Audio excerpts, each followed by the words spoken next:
এখানে এই মেয়েটি একটি কার্ড তুলতেই সে বলে, ধুর, আবারও আমি ঠকে গেলাম। তার বান্ধবী বলে, এবার তার নাম বলো। সে বলে, তোমার কি কোনো পছন্দ নেই? তখন আরেকজন বলে, তোরা দুজনেই বল কাকে তোরা পছন্দ করিস। তখন তারা দুজনেই একজনের নাম বলে। এটা শুনে দুজনেই খুব অবাক হয়। আসলে আগে যা হয়েছিল, মেয়েটি পড়াশোনায় খুব ভালো ছিল। তার বান্ধবী তাকে ঘুরতে নিয়ে যেতে চাইলেও সে না বলতো।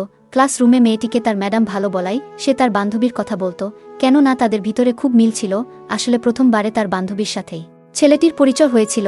একদিন মেয়েটি কাজ করে কাজের বেতন নিতে তারা দুজন এসে তাকে ঘুরতে নিয়ে যেতে চাইলে মেয়েটি লজ্জায় চলে যায়। তখন থেকে ছেলেটি তাকে পছন্দ করতে শুরু করে। সে সব সময় তার বান্ধবীকে সব কাজে এগিয়ে দিত। কিন্তু সেদিনের পর মেয়েটি ক্লাসরুমে লেকচার দেয়। তার পরিবেশন ভালো হওয়ায় তার বান্ধবী রেগে চলে যায়। মেয়েটি তাকে ডাক দিয়ে তার সাথে কথা বলতে চাইলে মেয়েটি বলে, সেও তোমার সাথে কথা বলতে চাই। ছেলেটি তখন তাকে প্রেম প্রস্তাব দেয়। আসলে ছেলেটি তাকে পছন্দ করত।